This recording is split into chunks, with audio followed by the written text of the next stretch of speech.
Hello, everyone. Welcome to CXO Spice. CXO Spice is a platform for thought leaders to share their point of view on innovation and explain how to make it happen in real world. Today's topic is the future of finance. I'm your host, Helen Yu. Our special guest is Rob Zuiback, VP of Product Management, Financial Management at Workday. So get ready for a conversation packed with insights for navigating the evolving landscape of finance. So hello, Rob. Welcome to CXO Spice. Hi, Helen. Thanks very much for having me. It's so delighted to have you here. So before we dive into our discussion today, Rob, tell us more about how you got into tech and your role as VP of Product Management, Financial Management at Workday. Sure. I've always really been into computers. I hate to date myself like this, but my first computer was an Atari 800 back in the kind of glory days of the Commodore 64 and the Apple II for folks my age who can recognize these terms. I went off to college and studied computer science. My first job out of college was in the technology industry, and I've never really left. It always kind of struck me as a very kind of rapidly evolving and changing dynamic kind of industry with a lot of opportunities, a lot of change, and just a really exciting place to work. So I've been working in the tech industry for really my whole career. My current role, as you said, is as the Vice President of Product Management for Workday Financials. I've been in this role for about 6 years. And what it basically means is Workday Financials is a fully functional financial management suite that medium to large organizations use to run their business. And so I lead the product management team, and we're kind of the translators between customers who actually use the software and the developers who write the code. So we're really responsible for working with customers to understand what they need, what their requirements are, and translating those into specifications that can then be developed by engineers. And we then, go in the other direction and kind of educate and enlighten our customers on what we've done and how they can use it to drive efficiency, gain greater insights, and really optimize their business. Oh, I love that. Thank you for sharing your journey with us, Rob. So I love the concept of translator between customers and developers. And that's a very vital role for any organization. It's such an honor to host you today. So now let's delve into the broader theme of transformation in financial management. How exactly can adopting a transformational mindset drive strategic change across the organization?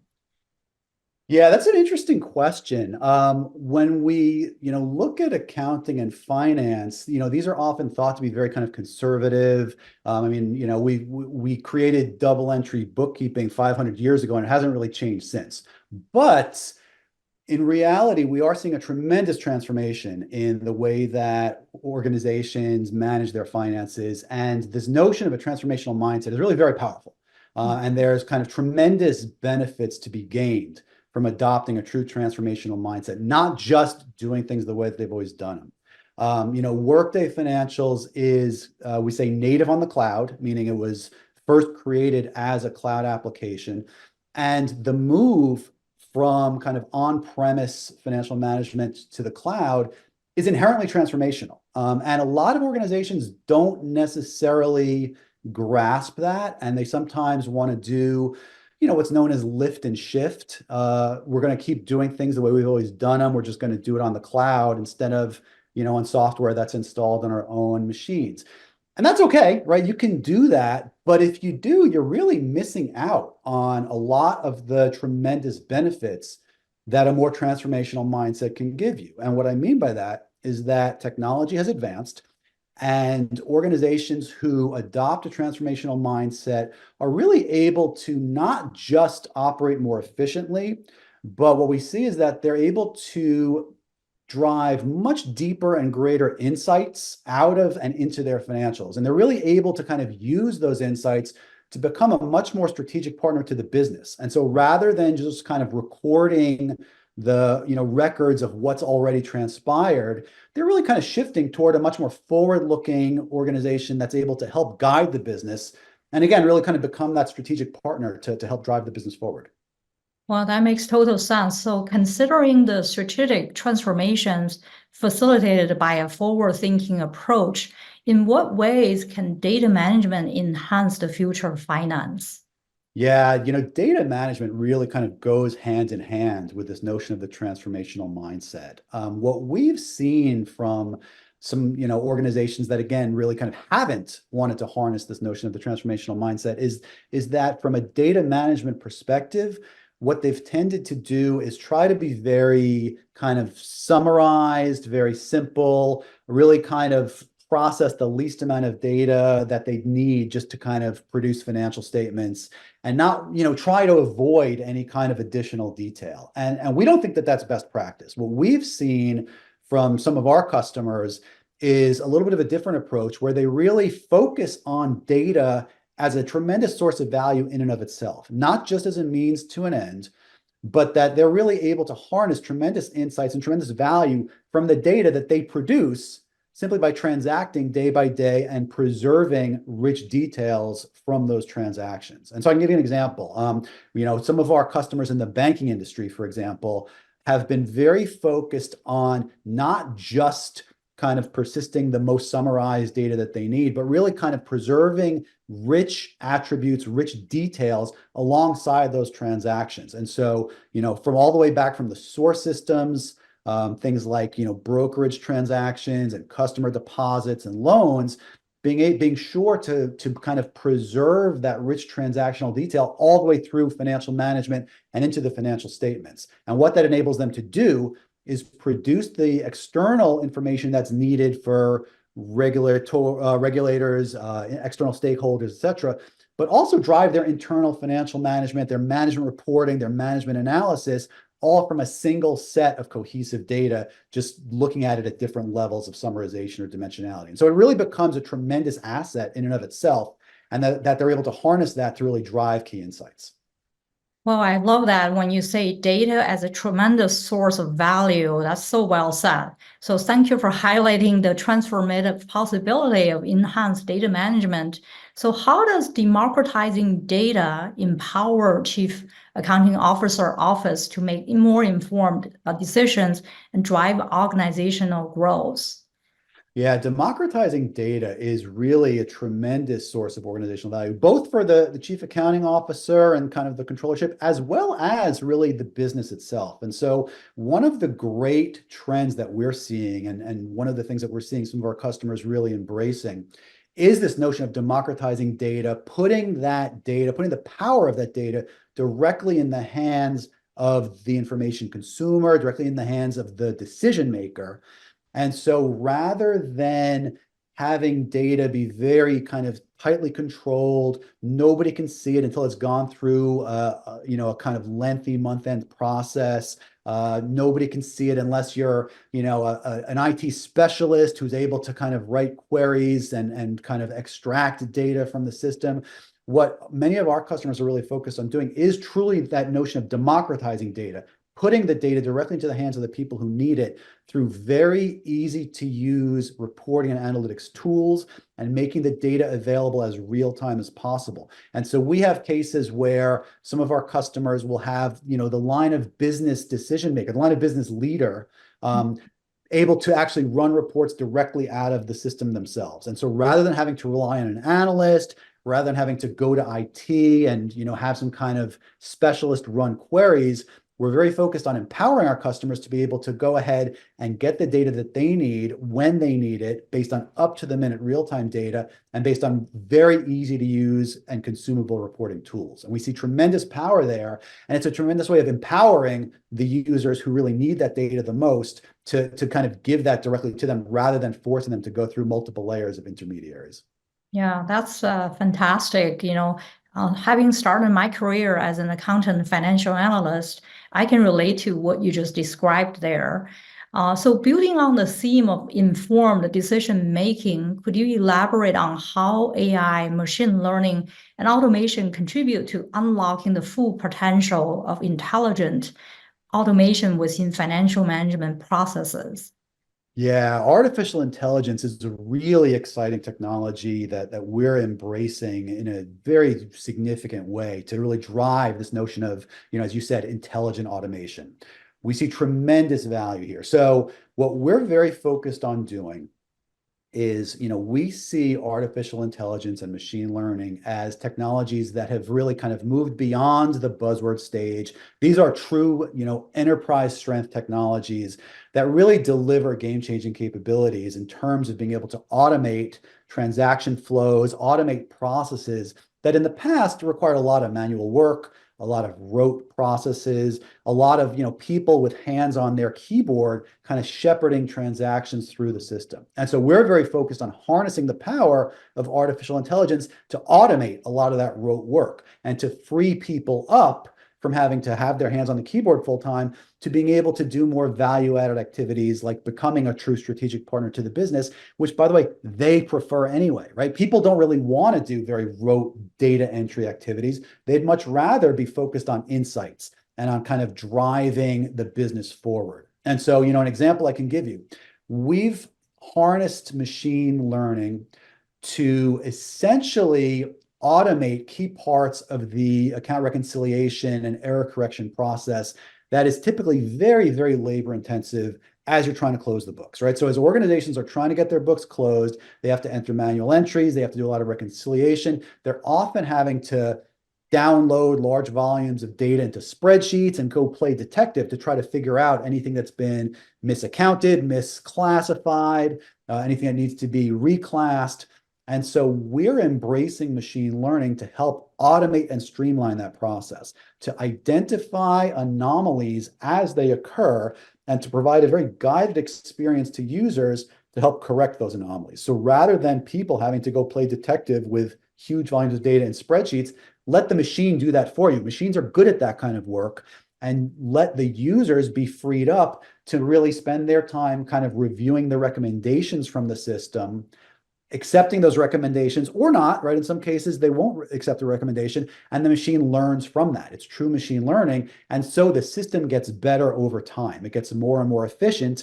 And again, it frees people up from having to do a lot of these rote activities that people don't really enjoy. And, it's important to note that as we see, younger folks coming out of school, entering the workforce, these are people who've been raised online. These are people who are very used to, machine learning embedded in various things that they already use. This is what they expect, right? This is the way that they expect their systems to work. And so it's very important to us to be able to meet these users where they are and provide them with the tools and automation and intelligence that they're expecting.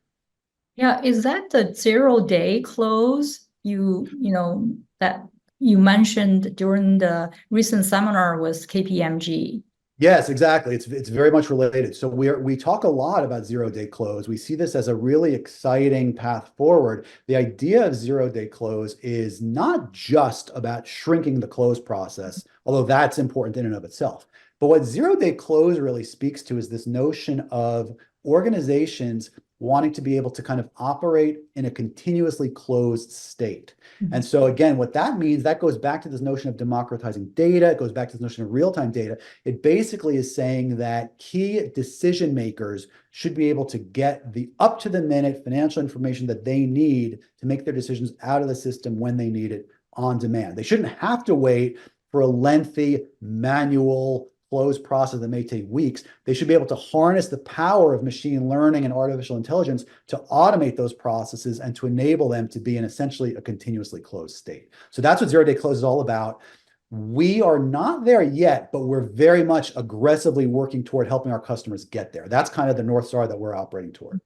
Well, that's music to my ears. Having spent 15 days to close a book in the past, Yep. I certainly can relate to the complexity of closing a book. So having explored that potential benefits of integrating third-party data or automating accounting process down to the 0-day close, I'd like to talk a little bit about the data timeliness, right? How does having real-time data, you mentioned this a few times, how does that assist finance leaders in effectively managing risk, making proactive decisions? Yeah, so I mean, it's a great question, right? And to your point, if you're going through a 15-day close, that means that nobody is seeing the actual results until, 2, even 3 weeks after they've happened. So from the perspective of managing risk, organizations need to be nimble. They need to understand what's happening as it's happening. They can't be finding things out, in the past. That's ancient history. And by that point, you may have already lost your ability to react. So the presence of real-time data, the importance of real-time data is that it empowers people to understand what's happening as it's happening, to react as it's happening, to address, concerns before they become larger concerns, and to really understand what's going on in the business. And so this is a really kind of fundamental shift. Workday has made this a kind of key pillar of the way that we design our systems. We're very focused on making data real time, on enabling users to have access to information as it's happening. One of the key roadblocks to that, though, that we sometimes see from some of our organizations is, and I think you kind of touched on this, external data. In many cases, when you're doing financial management, transactions may originate in other systems, which means you need to have integration, and that may create a lag period, right? That may mean that, you only bring data from system A into system B at the end of the week or even at the end of the month. And that means that inherently you're not going to have real-time data coming from those systems. Now, that's an area that we've really worked hard to help improve. And one of the key ways we've done that is through a product that we delivered a couple of years ago called Accounting Center. An Accounting Center is a really interesting thing. It's a really powerful capability, and it's designed to make it much, much easier for organizations to do that integration, to bring data from that system A into system B. And the way that it works is it enables organizations to load transaction data from source systems without having to transform it, without having to write any code, just load it as it is, and then process it directly through the Workday accounting engine as if it originated in Workday itself. And so what that means is it's no longer a heavy integration process. It's no longer a huge process for IT. It's no longer something that people have to write a lot of custom code for. And it's no longer something where if you have an accounting change or if you have a change in the way that you want to be able to do your reporting, you in the past would have had to bring your IT or your implementers back and start writing, doing a lot of code changes. Whereas now it's just a function of managing rules through a very simple browser-based interface that accountants can do without having to write code. So it's a really exciting capability. And what it does is it encourages customers to bring data into their core financials more frequently, which enables more of that real-time access. Wow, that's exciting transformation, right? That also removes so much human error from the process. That's Uh, exactly right. yeah, so given the importance of timely information, could you elaborate how industry variances influence the approaches and challenges encountered in financial management? Yeah, that's a great question because what we see with financial management is that, there's some commonality that everybody does. Everybody has to pay their suppliers. Everybody has to invoice customers, but there are certain wrinkles, for one industry versus another, where there might be some very specific functional requirements that one industry has that another industry doesn't have. Workday has always, always, always insisted that we have a single code line for all of our customers. And that's a very guiding principle that, we will always do. But at the same time, we do need to be able to deliver some of this industry specific functionality. And so the way that we do that is we focus on key service industries and we deliver key functional requirements that may be specific to those industries in that same code base that everybody else has access to. So if you're in a different industry, you won't opt into that feature. And so some examples that I can give, professional services is an industry where we have, tremendous presence. And what we see is that in professional services firms, there's tremendous focus around being able to bill customers based on project work, being able to track that project work, being able to track time by project. And so we've enabled all of that very rich project billing, project staffing, time tracking capabilities in a way that organizations can opt into it if it's important to the way they do business and not opt into it if they don't.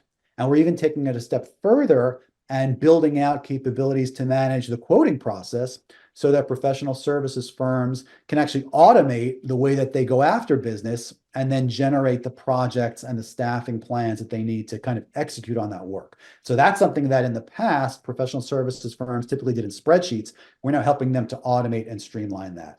And there are a host of other examples as well. The project billing case applies to professional services, but then we look at, our customers in insurance and in banking. We've delivered key financial reporting around average balances. We've delivered, additional allocation capabilities to help support them. When we look at our customers in education and government, we've delivered key capabilities around grant management, around cash controls and budgetary controls. And so we really do target specific service industries and ensure that we're building out the key functionality that those industries need, but we're doing it all within a single code base that everybody has access to. They just choose to opt into features if they need it, don't opt in if it's not relevant for them. Wow, I wish I had you when I was a chief customer officer. So, speaking of the project billing and by customer, by project, that's really that's involved in tons of manual work without having the automation. So thank you for sharing that. Speaking of planning for the future, we can't really do that without paying attention to the evolving financial management skill sets. So what specific skills have become more crucial for finance leaders to process in their teams to drive success today? Yeah, that's a great question because we definitely see that evolving. And as I mentioned before, when we look at some of the folks who are coming out of college and starting to come into these kind of fields, they come in with a certain level of technical savvy that I think in the past was not expected. And they come in with a certain set of expectations that in the past was not expected. Again, these folks are not interested in doing a lot of rote work. They want to be challenged. They want to be interested in their work. They don't want to just, execute the same task over and over again. So some of the skills that we're seeing that are really becoming critical, of course, obviously facility with numbers, good analytics skills, ability to understand data, that's really nothing new. But what we are really seeing is much more of a focus on being able to derive insights from data, being able to, understand how data works and really kind of what's behind the data, what are the underlying assumptions, what are the questions that are being answered. The role is becoming much more focused on analytics, on insights. And part of that is because, again, we've been focused on harnessing the power of emerging technologies like artificial intelligence to remove a lot of that rote work that in the past was the way that these folks had to spend their time. Now that they're freed up to do more value-added activities, it's really important that they come in with the skills to do that, right? The analytics skills, the reporting skills, and the understanding, the strategic skills really of understanding how to harness this data and how to use it to drive insights and to kind of drive the business forward. Yeah, that's a really great summary of what's required for getting ready for the future of finances. Thank you. Before we wrap up our discussion, Rob, I'd love to hear your vision for what lies ahead. So what would the future of finance look like to you? Yeah, I mean, the future of finance is very exciting.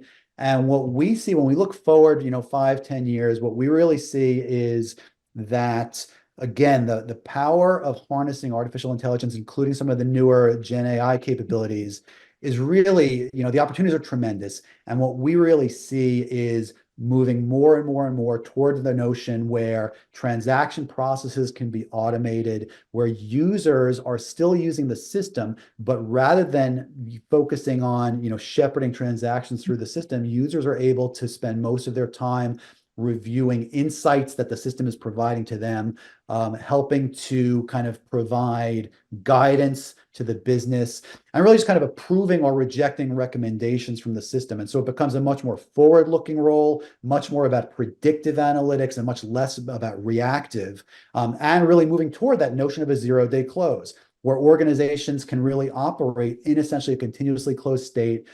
Business decision makers don't have to wait for accounting to go through their 15-day close and bless the numbers.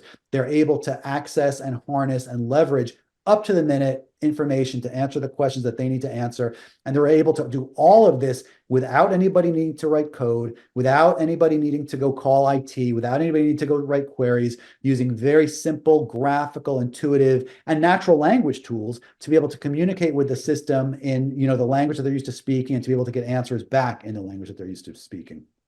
Well, thank you, Rob, for sharing your wisdom and insights. And I would say kudos to companies, innovators like Workday for bringing back the excitement for the field of finance. Here are a few key takeaways for today's conversation. So thank you for highlighting the significance of zero-day close, right, in modern accounting practices. Leveraging data as a source of value that resonated with me deeply. Secondly, we explored the benefits of integrating third-party data, automating accounting process. And then we also talk about the vital role of real-time data.